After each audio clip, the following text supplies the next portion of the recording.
여러분 아시는 것처럼 국가와 민족이 참 위기의 상황에 있습니다. 그럼에도 불구하고 하나님께서 중문교회를 사랑하시고 우리를 통해서 기도하게 하시고 일하게 하시는 줄로 믿습니다. 여러분 오늘 말씀을 통하여서 우리가 하나님의 음성에 귀를 기울이시면서 하나님께서 우리에게 요구하시는 바가 무엇인가 생각해 보실 수 있는 귀하고 아름다운 시간 되시기를 주님의 이름으로 축복합니다. 우리가 함께 읽으신 예레미야 6장 말씀은요, 성경 전체적으로 생각할 때에도 가장 무서운 말씀 중에 하나다라고 손에 꼽히는 그런 말씀입니다. 아주 공포스러운 그런 본문의 말씀이기도 하죠. 그런데 이 경고가 하나님께서 어느 날 갑자기 화를 확 내시는 것이 아니라 점점점 쌓여서 하나님께서 경고하시고 또 경고하시고 또 경고하시고 여러 번 말씀하셨음에도 불구하고 변하지 않는 이 백성의 모습으로 인하여서 쌓여있는 누적된 하나님의 경고가 폭발되는 그런 말씀이다라고 여러분께서 이해하시고 생각하시면 참 좋을 것 같습니다. 외형적으로 볼 때에는 요시야 왕의 종교개혁 이후에 겉으로는 성전도 재건하고 율법도 있는 것처럼 보이고 예배도 회복된 것처럼 보이는데 실제적으로 그 속을 들여다보면 여전히 말씀이 조롱거리가 되고 백성들 사이에 회개도 없고 그런 유다를 향하여서 하나님께서 주시는 어떤 마지막 최종 경고와 같은 말씀이 바로 오늘 본문의 말씀입니다. 그런데도 이 백성은 우리는 하나님의 선택된 백성이다, 우리는 하나님의 성전이 있는 한 안전하다라고 하는 잘못된 확신에 사로잡혀 있었습니다. 그리고 거짓 선지자들은 하나님의 계속된 반복적인 경고를 무시하고 우리는 성전이 있으므로 우리는 하나님의 선택된 백성이므로 평강합니다, 여러분 평안합니다, 걱정할 거 하나도 없습니다, 하나님은 우리를 사랑하시기 때문에 징계하지 않으십니다 라고 하는 이 거짓말만 계속해서 반복하고 있는 것들을 우리가 예레미야 6장 앞선 본문을 통하여서 쭉 바라보실 수 있게 됩니다. 그리고 바로 그런 상황 속에서 하나님께서 경고하시는 말씀이 바로 오늘 본문 9절부터 시작이 됩니다. 9절에 보니까 말씀은 이렇게 기록하고 있습니다. 만군의 여호와께서 이와 같이 말씀하시되 포도를 따듯이 그들이 이스라엘의 남은 자를 말갛게 주우리라. 너는 포도 따는 자처럼 내 손을 광주리에 자주자주 놀리라 하시나니. 여러분 농부가 포도를 따는 장면을 한번 생각해 보셨으면 좋겠습니다. 포도를 듬성듬성 따는 것이 아니라 농부가 포도를 딸 때에 그 남은 알갱이 하나하나까지 다 철저하게 따는 것처럼 내 손을 광주리에 자주자주 놀리라, 이렇게 말씀하고 있습니다.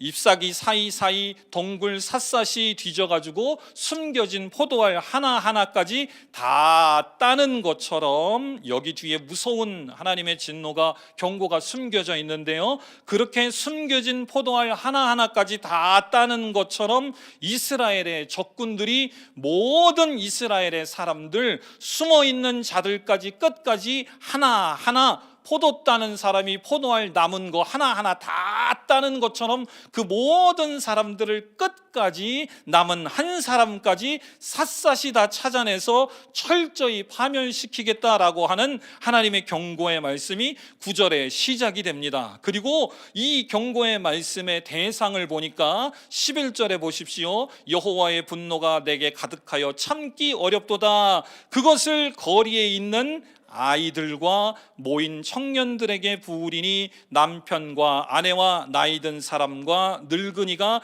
다 잡히리로다. 이렇게 말씀은 기록하고 있습니다. 여러분 보십시오.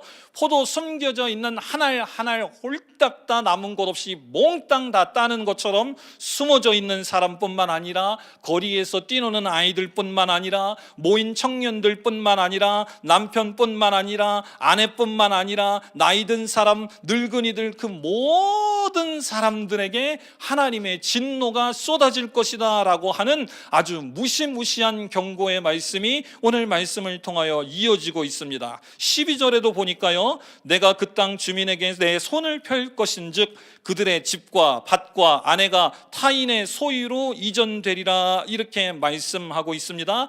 그들이 평생 그곳에서 일구어온 집과 밭이며 사랑하는 아내, 가족들이 다 다 파괴된다라고 하는 끔찍한 경고의 말씀이 12절에도 이어지고 있습니다. 여러분 한번 곰곰이 이 말씀의 이유를 생각해 보셨으면 좋겠습니다.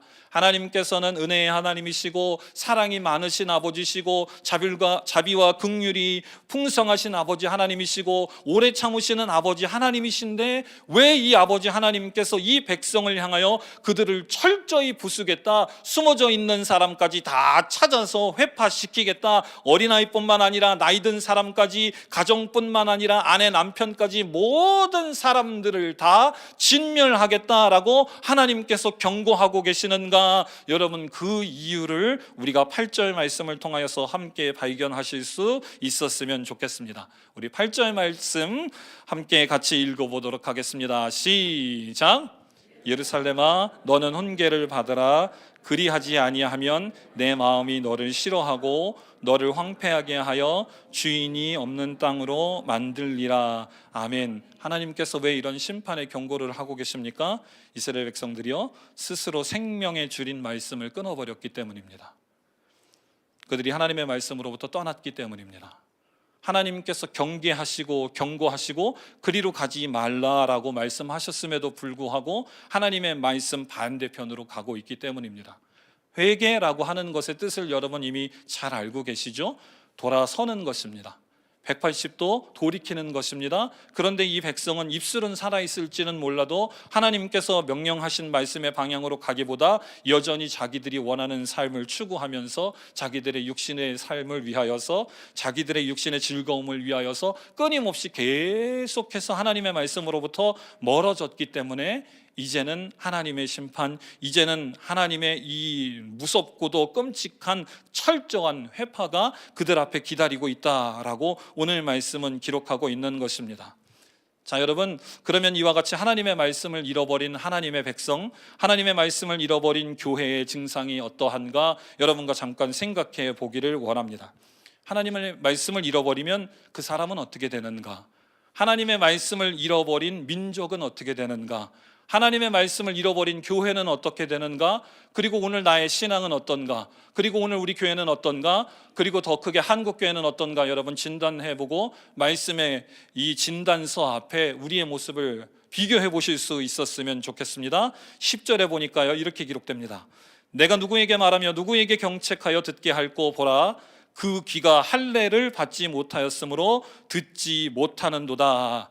말씀을 잃어버린 교회, 말씀을 잃어버린 개인, 말씀을 잃어버린 가정, 말씀을 잃어버린 사회와 공동체, 말씀을 잃어버린 국가의 첫 번째 증상은 뭐냐 하면요, 귀가 할례를 받지 못하였으므로 듣지 못한다. 귀가 물리적으로 귓구녕을 하도 안 파가지고 꼭 막힌 것이 아니라 귀에 두꺼운 껍질이 덮여서 하나님의 말씀이 더 이상 들리우지 않는다라고 하는 것입니다. 귀가 세상의 것들로 가득 차서 더 이상 하나님의 말씀이 외쳐짐에도 불구하고 그 귀 속으로 뚫고 들어가지 못한다라고 하는 것입니다. 스데반 집사는 목이 곧고 마음과 귀에 할례를 받지 못한 사람들이라고 사도행전 7장 51절에서 외쳤는데요, 이들이 육체적인 할례는 받았을지는 모르겠지만 영적으로 하나님과 단절되어 귓구녕이 할례를 받지 못한 사람들처럼 꽉 막혀서 하나님의 말씀이 계속해서 선포됨에도 불구하고 회개하고 하나님께로 돌아오라라고 하는 하나님의 말씀이 수세기를 거쳐서 수많은 하나님께서 선택하신 하나님의 종들을 통하여서 외쳐졌음에도 불구하고 그 말씀이 그 귀 안으로 뚫고 들어가지 못한다라고 하는 것입니다. 더 충격적인 것은 그 말씀이 들리지 않으니까 이 사람들이 말씀을 향하여 어떠한 자세, 어떠한 태도를 취하였느냐 하면 10절 하반절에 보니까요, 듣지 못하는도다. 그 뒤에 보십시오. 보라, 여호와의 말씀을 그들이 자신들에게 욕으로 여기고 이를 즐겨 듣지 않으니, 이렇게 말씀은 기록되고 있습니다. 하나님의 말씀이 귓구녕으로 들어가지 않고 하나님의 말씀이 그 마음속으로 들어가지도 않을 뿐만 아니라 하나님의 말씀이 선포될 때에 가끔씩 한 단어씩, 아우 왜 이렇게 시끄러워 우리 목사님은, 저 목사는 왜 이렇게 말이 빨라, 어쩌다가 한 마디씩 쏙쏙쏙 마음으로 들어갈 때에 그것을 하나님께서 우리에게 말씀하신 경계의 말씀으로 우리를 사랑하셔서 우리를 돌이키고자 하시는 하나님의 말씀으로 들리지 아니하고 그 말씀을 이 백성이 무엇으로 들었다고요? 욕, 하나님의 말씀을 나를 공격하는 비난으로 들었습니다. 하나님의 말씀을 나를 조롱하는 혹은 수치스러운 말로 들었습니다. 하나님의 말씀을 그 영혼을 사랑함으로 말씀하시는 하나님의 사랑으로 듣지 아니하고 기쁨으로 받지 아니하고 왜 듣기 싫은 소리를 하느냐, 하나님을 향하여서 이렇게 반항하는 태도, 반발하는 태도로 이 백성이 들었다라고 하는 것입니다. 말씀을 들을 때에 그 말씀을 기쁨으로, 감사함으로, 때로는 우리 몸속에 있는 그런 질병, 상처들을 향하여서 그 부분에 꼭 필요한 외과적인 수술에 아픔이 되는 말씀이지만, 그러나 그 말씀이 우리를 치료하는 말씀으로 듣지 아니하고 하나님의 말씀을 욕으로, 저주로, 비난으로, 조롱으로, 수치스러운 말로 하나님의 말씀을 들으니까 영혼의 귀가 닫히고, 하나님의 말씀을 그렇게 들으니까 이 백성들이 당연히 하나님으로부터 더욱더 더 멀리 점점 멀어질 수밖에 없는 것입니다. 그리고 오늘 예레미야 선지자는 그런 백성을 향하여서 하나님의 이 경고의 말씀, 하나님의 진노의 말씀을 또 선포해야 되니까 이 예레미야 선지자의 마음이 어떠했을까요? 오늘 말씀은 이렇게 기록하고 있습니다. 11절 시작하는 부분을 보니까 그러므로 여호와의 분노가 내게 가득하여 참기 어렵도다, 이렇게 말씀은 기록합니다. 수많은 목회자들이 하나님의 말씀을 들고, 하나님의 말씀은 이것입니다, 하나님께서 지금 우리에게 요구하시는 것은 이것입니다라고 목이 터져나고 아침과 밤과 새벽과 철야와 많은 시간들 한국에 있는 수많은 교회에서, 오늘도 아마 아침부터 지금 저녁 이 시간까지 수많은 강단에서 하나님의 말씀을 선포하나, 그러나 하나님의 말씀을 저와 여러분들이 듣지 않는다고 한다면 그것은 비싼 장비로 하는 전기세 낭비고요, 이 추운 겨울에 이 수많은 사람들이 모여서 하는 시간 낭비에 불과합니다. 우리가 하나님의 말씀에 귀를 기울이지 않는다면 이 귀하고 아까운 시간, 이 시간을 이 성전에 모여서 낭비할 필요가 하나도 없는 것입니다. 그런데 너무나도 많은 사람들이 하나님의 말씀에 귀가 할례받지 못한 사람처럼 꽉 막혀져서 그냥 내가 교회 문턱을 왔다 갔다 하는 것만으로 내가 하나님 앞에 해야 할 일을 다 했다라고 생각하는 것은 아닌가, 제 마음속에 안타까움과 애통함이 있습니다. 여러분, 우리 예배하시는 오늘 우리 중문교회 모든 성도 여러분 그런 분 되지 않으시기를 주님의 이름으로 축복합니다. 처음 여러분 제가 말씀 시작할 때 제 마음속에 들었던 생각처럼 하나님께서 한국교회를 살리시기 위하여서 여러분들로 기도하게 하시는 줄로 믿습니다. 그리고 우리 교회를 통하여서 한국교회와 한국을 위하여서 이 강단이 살아나고 귀가 막힌 사람들에게 말씀을 증거하라라고 하는 사명을 주셨기에 오늘 이 저녁 저와 여러분들이 주 앞에 나와 말씀에 귀 기울이고 기도하게 하시는 줄로 믿습니다. 두 번째 말씀을 보십시오. 두 번째 증상이 또 뭔가? 첫 번째는 귀가 막히고 말씀을 듣지 아니하고 행여나 들리는 말씀이 욕으로 생각된다. 두 번째 증상은요, 말씀이 들리지 않는 귀를 가진 공동체는 탐욕과 거짓으로 채워진다라고 하는 것입니다. 13절 보십시오. 13절은 같이 한번 읽어보겠습니다. 시작.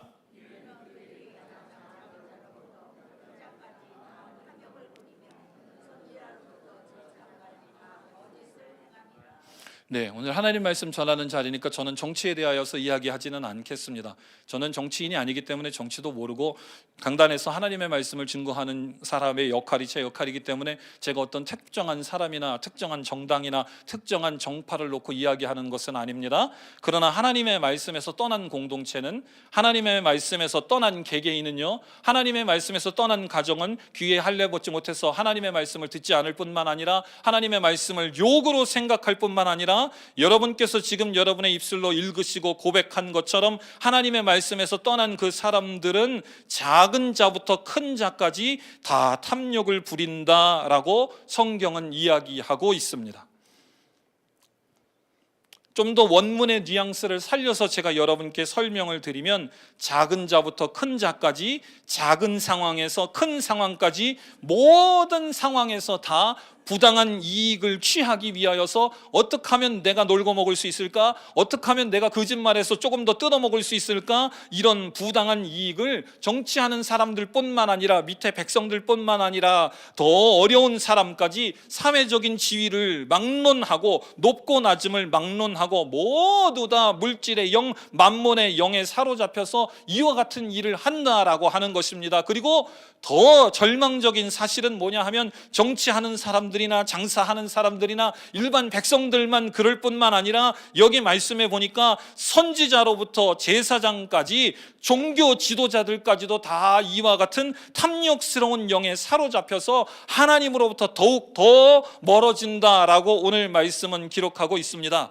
영혼을 사랑하고 사람을 살리는 일보다 숫자에 연연하고 참 복음을 증거하기보다 사람들이 들어야 할 하나님의 말씀을 증거하기보다 사람들이 듣기 원하는 소리에 힘쓰는 현대교회의 모습이야말로 거짓과 탐욕의 모습이 아닌가 생각해 보게 됩니다. 국가가 위기에 처해 있고 믿음의 사람들이 지금 하나님의 말씀을 들고 분연히 일어나서 하나님께서 믿음의 사람들을 향하여 요청하시고 요구하시는 삶의 방식은 이런 것이다 라고 우리 스스로가 드러내고 나타내고 하나님의 십자가, 예수 그리스도의 십자가의 보혈로 말미암아 하나님의 말씀은 지금도 살아서 능력이 있고 까만 것은 종이고 까만 것은 잉크고 하얀 것은 종이가 아니라 하나님의 말씀은 지금도 능력이 있어서 믿음의 사람들의 삶 가운데 역사하시는 살아계신 하나님의 말씀이다라고 분연히 일어나는 일들이 이 나라에 있지 않아야 되겠습니까? 그럼에도 불구하고 너무나도 많은 사람들이 하나님의 말씀을 잃어버리고 오늘 말씀을 통하여서 경고하시는 이 말씀의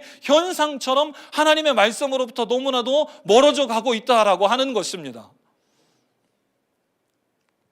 탐욕의 눈먼 지도자들은요 치명적인 영적인 오진을 저지릅니다. 14절입니다. 같이 읽어보겠습니다. 시작.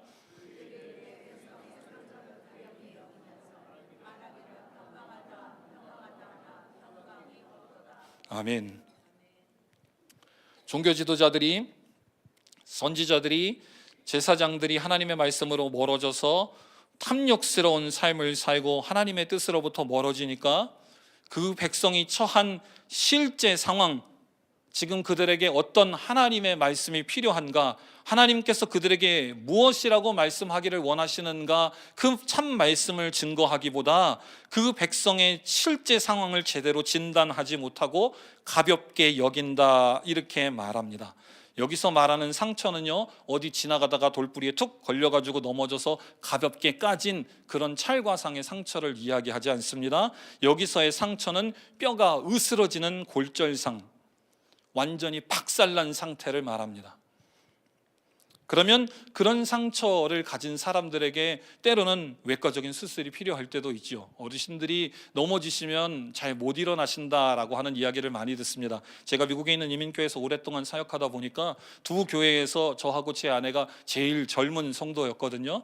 어르신들이 겨울 때 되면 늘 어르신들이 눈길 다니실 때 조심하십시오, 넘어지면 큰일 납니다, 겨울에 잘못 넘어지셔서 이 엉치뼈나 골반뼈 같은 게 잘못 부러지시면 이 어르신들이 이거 낫는데 시간이 많이 걸려서 그렇게 저렇게 지내시다가 요양원 가시는 분들도 계시고, 그렇게 한번 요양원 들어가시면 주님 나라로 금방 가시는 분들이 많아서 늘 제가 그 어르신분들을 위해서 기도하면서 겨울에는 특별히 조심하십시오 이렇게 권고하고 권면했더랬습니다.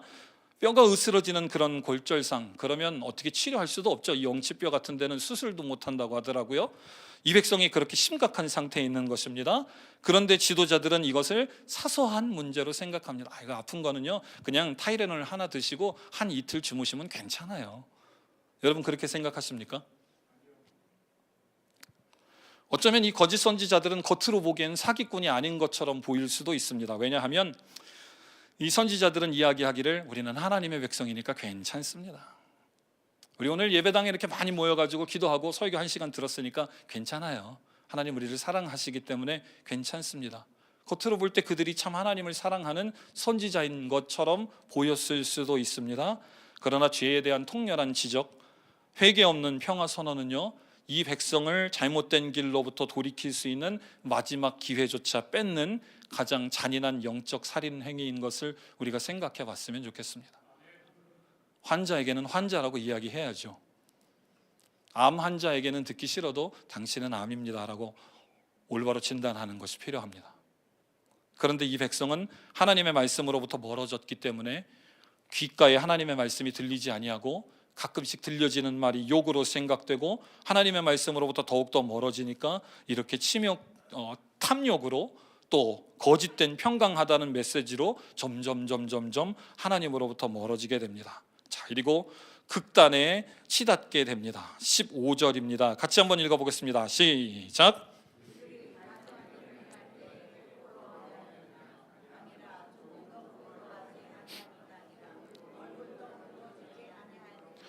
그러므로 그들이 엎드러지는 자와 함께 엎드러질 것이라. 내가 그들을 벌하리니 그때 그들이 거꾸러지리라. 여호와의 말씀이니라. 세 번째 증상은 뭐냐 하면요, 여러분 읽으신 것처럼 부끄러워하는 것을 잃어버린다라고 하는 것입니다. 죄송합니다. 저는 정치인이 아니고 정치에 대해서 잘 모르기 때문에 정치에 대하여 이야기하지는 않겠습니다. 그러나 여러분, 수치심을 상실하고 부끄러워하는 것을 잃어버릴 때에 이미 그들은 거의 끝에 이르렀다라고 생각하시면 됩니다.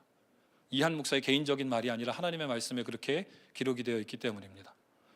더 이상 귀에 들리는 말이 없고 하나님의 음성이 들릴 때 그것을 욕으로 생각하고 거짓된 평화를 이야기하고 탐욕스러운 삶을 살다 보니까 이제는 자신이 그렇게 하나님으로부터 멀어져서 계속 하는 것마다 죄요 또 죄요, 하나님께서 기뻐하시지 않는 삶임에도 불구하고 이제 그것에 대하여서 전혀 1%도 부끄러운 마음이 없고 도리어 뻔뻔해져서 더욱더 악한 길을 심하게 걸어가는 상태, 이것이 하나님의 말씀을 잃은 가정, 개인, 단체, 교회, 국가의 마지막 모습이다, 말로다라고 하는 것입니다. 마치 화인 맞은 양심처럼 마비된 상태, 그런 것을 이야기합니다.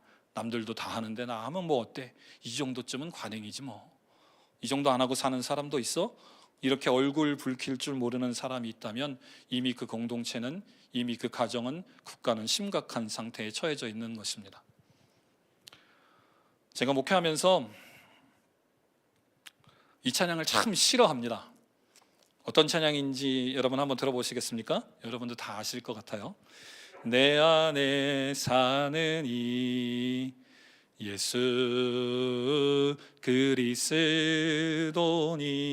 여러분 이 찬양 아시죠? 그 다음 어떻게 됩니까?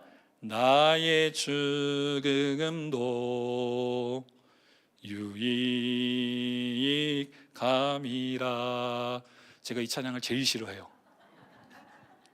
내 안에 사는 이 예수 그리스도니, 그 다음 뭐라고요? 나의 죽음도 유익하니라. 여러분 그 찬양에 책임지는 여러분 되시기를 주님의 이름으로 축복합니다. 웃으시라고 하는 얘기 아니고 정말로요. 하나님 앞에 그 찬양을 부를 때마다 제가 그 부분의 가사를 생각할 때마다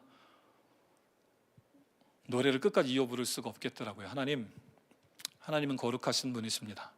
하나님은 죄와 가까이 하실 수 없는 분이십니다.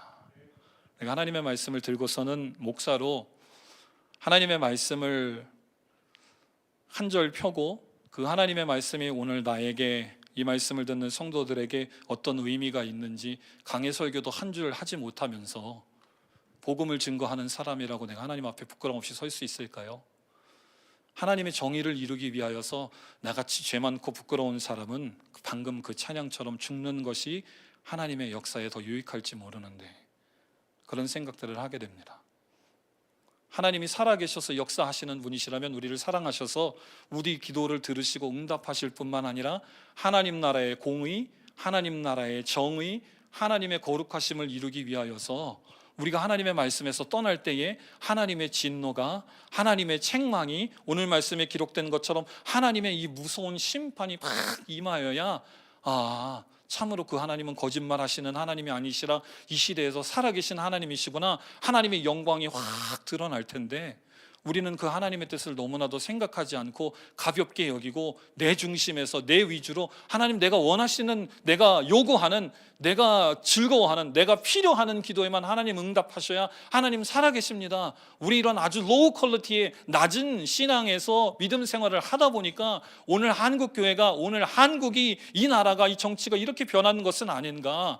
하나님께서 국가와 민족을 위하여서 우리에게 요구하시는 하나님의 귀하고 아름다운 복음 증거의 사명은 여기 있는 있는데 우리는 너무나도 믿게, 너무나도 낮게, 또 너무나도 믿음 없게 하나님을 그렇게 잘못 이해하는 것은 아닌가. 제 마음속에 참 큰 슬픔과 고통을 주는 찬양이 바로 이 찬양입니다. 여러분, 하나님이 어떤 분이신가, 말씀을 통하여 하나님께서 어떤 말씀을 하시는가 이 저녁에 한번 고민해 보셨으면 좋겠습니다. 저는 개인적으로 저 유튜브 녹화하는 것도 굉장히 싫어합니다. 제가 여러분 보시면 제가 누구 닮지 않았나요? 우리 어르신분들은 다 아시는 것 같아요. 제가 강단에 서면 박명수 닮았다 이렇게 이야기하시는 사람들 참 많이 있습니다. 그리고 조금 어떻게 보면 서세원 닮았다 이렇게 이야기하는 사람도 있고, 유재석 닮았다 이렇게 이야기하는 사람도 있습니다. 제가 치열이 이렇게 고르지가 않아서 이 구강 구조가 조금 튀어나와 가지고 제가 이렇게 설교하면 제 앞에 침도 많이 튀고, 이거 다음에 누가 쓰실지 모르겠는데 미리 죄송합니다. 그런데 입은 삐뚤어져도 말은 바로 하랬다고. 제가 유튜브 영상 녹화를 싫어하는 이유 중에 하나가 뭐냐 하면, 제가 이렇게 한번 설교하고 나면 소위 요새 젊은이들 말로 박제된다고 그러잖아요. 제가 오늘 이 저녁에 하나님의 말씀을 증거한 것이 유튜브 영상이 기록으로 영원히 남으니까 제가 훗날 그 말씀을 돌아봤을 때, 또 하나님 앞에 설 때에 이 목사야 2월 1일 날 아무개 교회에서 그 시간 말씀 전할 때에 너는 왜 이렇게 충분히 내 말씀을 묵상하지 못하고 내 마음을 충실히 증거하지 못했니? 그 제 마음속에 늘 그런 두려움이 있어서 유튜브에 저렇게 영상 올라가는 걸 제가 그렇게 그닥 좋아하지 않습니다. 제가 보기에 그렇게 유쾌한 얼굴도 아닐 뿐만 아니라 하나님의 말씀을 들고 설 때마다 제 마음속에 그런 목회자로서의 최소한의 윤리 양심이라고 할까요? 그런 마음들이 제 마음속에 있거든요. 그런데 오늘 말씀을 통해서 보니까 우리가 하나님의 사람으로서 좀 더 분발하고, 하나님의 사람으로서 좀 더 말씀을 회복하고, 하나님의 사람으로서 좀 더 하나님을 기쁘시게 하는 일이 무엇인가 앞으로 나아가야 되겠다라고 하는 생각들을 더 깊게 하게 됩니다. 하나님의 말씀으로부터 멀어지는 것은 쉽습니다. 여러분이 있으셔야 할 곳에서 멀어지는 건 너무 쉽습니다. 오늘 조금 추우니까 가지 말지 뭐. 오늘 조금 내가 피곤하니까 예배 자리, 기도의 자리 가지 말지 뭐. 한 주 안 오면요, 그 다음 주에 오면 되지 그러는데 그 다음 주에는 조금 더 귀찮아지더라고요. 2주, 3주, 4주 되면 담당 목사님 보기 미안해서 점점점 멀어지더라고요. 2주, 3주, 4주, 한 달, 두 달, 세 달 되면 이제 아주 습관이 돼서 빼먹는 게 삶이 되더라고요. 그런데 하나님의 말씀의 자리, 기도의 자리로 돌아오는 것은 참 쉽지 않다라고 하는 것을 생각하게 됩니다. 어쩌면 그런 저와 여러분을 주님께서 너무나도 잘 아시기에 이 무서운 경고의 말씀을 통하여서 오늘 우리의 신앙의 수준을 점검해 보라라고 하시는 그 말씀이 아닌가 생각이 됩니다. 여러분, 소망하건대 이 말씀을 통하여서 우리 자신의 모습을, 우리 기도의 모습을, 우리 교회의 말씀의 모습을 한 번 더 생각해 보실 수 있기를 주님의 이름으로 축복합니다. 자, 마지막입니다. 이 절망적인 상황 속에서 하나님께서 살 길을 주세요. 어떻게 하면 살 수 있는가? 우리 16절의 말씀입니다. 같이 읽어보겠습니다. 시작.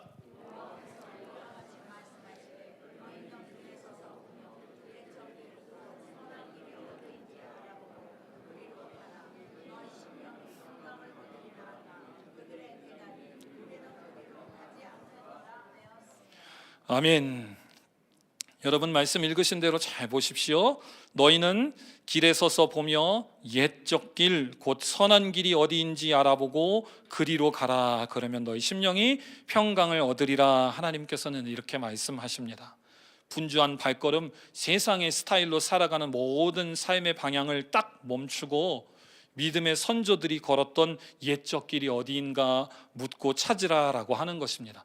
옛날 것이 다 무조건 좋으니까 현대적인 방법은 다 버리고 옛날 길을 찾으라, 이런 뜻이 아니라 이 백성이 하나님께서 모세를 통하여서 주신 언약의 길, 하나님의 말씀의 길, 하나님께서 태초부터 정하신 하나님의 거룩과 말씀의 순종의 길을 회복하라라고 하는 것입니다.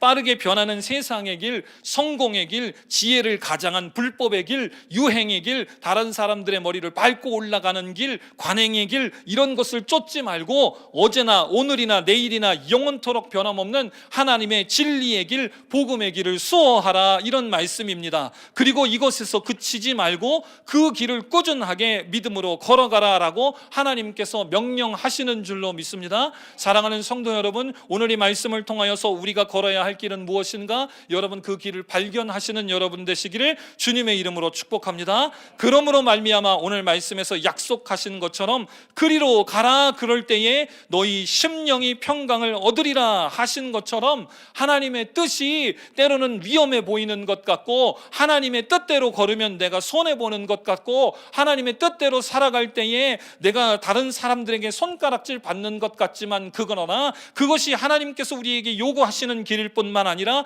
우리가 평강을 얻고 평화 가운데에서 하나님의 은혜와 사랑 가운데에서 살 수 있는 것임을 여러분 경험하시고, 그 경험으로 세상에 나아가셔서 예수 그리스도의 보혈의 능력이 필요한 많은 이들에게 내가 경험한 주님, 내가 경험한 복음이 이것이니 너도 와서 맛보라나, 참된 이 복음을 증거하실 수 있는 여러분 되시기를 주님의 이름으로 축복합니다. 하나님께서 그 일을 위하여서 이곳에 교회를 세우시고 그 일을 위하여서 오늘 저와 여러분들을 기도하게 하시는 줄로 믿습니다. 이 나라의 그와 같은 일을 위하여서 기도의 불을 꺼뜨리지 아니하시고 우리 중문교회를 통하여서 그 일들을 감당하게 하시는 줄로 믿습니다. 그리고 저는 이 사역을 위하여서 한국에 들어왔습니다. 나를 사랑하고 나를 필요로 하는, 저를 사랑하고 저를 필요로 하는 성도들이 있었고 교회가 있었고, 목사님 우리 교회가 이렇게 한참 좋을 때에 왜 한국으로 돌아가려고 하십니까? 사역지가 결정되지 않았고 우리도 담임 목사 청빙할 준비가 되어 있지 않는데도 불구하고 왜 굳이 한국으로 가십니까? 그들의 눈물 어린 만류와 길고 긴 고통스러운 결정의 순간이 있었지만 그 모든 것을 뒤로 하고 하나님께서 어디로 가야 할지 모르는 정처의 순례의 길을 떠나라 할 때에 그 모든 사역을 접고 한국행을 결정했습니다. 그리고 오늘 이 강단에 서게 되었습니다. 하나님께서 한국교회의 복음화를 위하여서 기도의 자리를 새롭게 세우기 위하여서 이 젊음을 요구하신다라고 한다면 오늘 저녁에 마지막 설교가 되더라도 저는 제 생명을 아낌없이 주의 복음을 위하여서 드리기를 소망합니다. 그리고 이 나라를 위하여서 여러분께서 함께 기도하며 하나님께서 우리에게 요구하시는 이 믿음의 아름다운 사명들을 끝까지 감당해 주시기를 간절히 바라고 원하고 소망합니다. 우리가 기도한다고 해서 저 정치권이, 우리가 기도한다고 해서 이 어두운 나라의 운명이 당장 내일 바뀌지는 않는다 할지라도, 그러나 하나님께서 우리에게 그와 같은 것을 요구하실 때에 그것이 하나님께서 우리에게 요구하시는 믿음의 길, 바른 길, 좁은 길이라고 한다면 저와 여러분 믿음으로 기꺼이 그 길을 함께 손잡고 걸어가는 교회가 되기를 소망합니다. 그리고 그 교회를 위하여 하나님께서 중문교회를 사랑하시고 오늘 이렇게 하게 하시는 줄로 믿습니다. 그리고 기름 부은 주의 종 우리 장경동 목사님 통하여서 이 사명을 감당하게 하시는 줄로 믿습니다.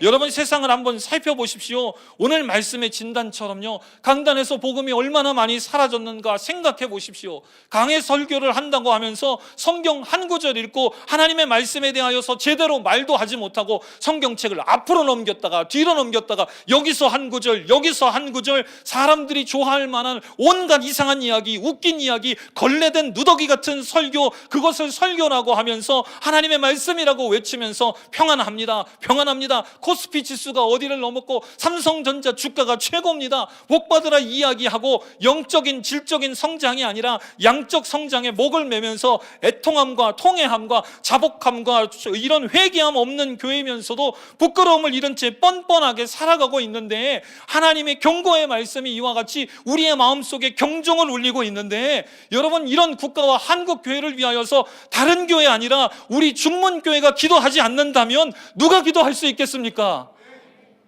여러분 제발 소망하건대 주님의 마음을 알고 기도하실 수 있는 저와 여러분 되십시다. 하나님께서 분명히 기도하는 사람들을 통하여, 기도하는 교회를 통하여 거룩한 일들을 이루어 가실 줄로 믿습니다. 마지막 결론입니다.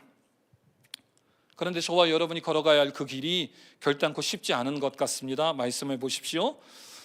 하나님께서 이와 같은 경고를 하셨음에도 불구하고 이 백성이 어떤 반응을 보는가 보고 우리가 오늘 말씀을 마치도록 하겠습니다. 16절 그들의 대답이, 여기부터 우리 같이 한번 읽어보겠습니다. 뒷부분 그들의 대답이, 시작. 그들의 대답이 우리는 그리로 가지 않겠노라 하였으며, 예루살렘의 백성들은 하나님의 이 초청 앞에서 우리는 그렇게 하지 않겠습니다 이렇게 이야기합니다. 파수꾼이 나팔을 불어 경고해도 우리는 듣지 않겠습니다 이렇게 이야기합니다. 사랑하는 성도 여러분, 저와 여러분들이 믿음으로 수고하고 노력하고 기도하고 주의 복음을 위하여서 헌신하고 믿음으로 걸어가도 세상은 쉽게 변하지 않을 거예요. 제가 오늘 설교 30분 한다고 해서 여러분들이 다 변화하면 목사하지 말고 가서 정치하고 사기꾼 해야죠. 그러나 그럼에도 불구하고 하나님의 복음에는 능력이 있는 줄로 믿습니다. 우리의 뜻이 아니라 하나님의 뜻과 하나님의 섭리 가운데 하나님께서 다 이루시고 하나님이 그 모든 영광과 찬양과 존귀를 받으실 줄로 믿습니다. 우리는 그 일의 주인공 되어서 그 일의 일꾼 되어서 하나님의 뜻을 구하며 끊임없이 기도하며 나아갈 뿐입니다. 우리 교회가 그런 아름다운 사명을 끝까지 감당할 수 있도록 여러분 기도의 자리, 예배의 자리를 끝까지 지켜주시고 나라와 민족을 위하여서 그리고 우리 목사님들을 위하여서 한국교회를 위하여서 기도해 주시는 여러분 되시기를 주님의 이름으로 축복합니다. 그리고 제발 부탁하고 소망하건대 오늘 말씀에서 경고한 이 사람들의 증상처럼 하나님의 말씀으로부터 멀어져서 귀를 막는 여러분 되지 마십시오. 하나님의 말씀, 때로는 외과적으로 우리의 마음 심령을 콱 찌르는 그런 칼과 같은 말씀이 우리 마음속에 들어올 때에 여러분 그 말씀을 은혜로 생각하시지 욕으로 생각하는 여러분 되지 않으시기를 주님의 이름으로 축복합니다. 세상에 더러운 이 유익 탐욕으로 가득 차고 평강하다 이런 말에, 거짓된 말에 속는 여러분 되지 않으시기를 주님의 이름으로 축복합니다. 화인 맞은 양심처럼 부끄러움을 잃어버리고 뻔뻔한 여러분 되지 마시고 이 세상의 모든 사람들은 다 그렇게 살아도 나는 주의 길을 선택하여 걷겠노라. 하나님께서 아무도 보지 않는 상황 속에서 하나님께서 우리를 보시는 것을 여러분 기억하시며 하나님께서 기뻐하시는 길, 좋은 길, 믿음의 길로 끊임없이 걸어가셔서 하나님 앞에 설 때에 착하고 충성된 종으로 칭찬받는 저와 여러분, 그런 중문교회 되시기를 주님의 이름으로 축복합니다. 기도하겠습니다.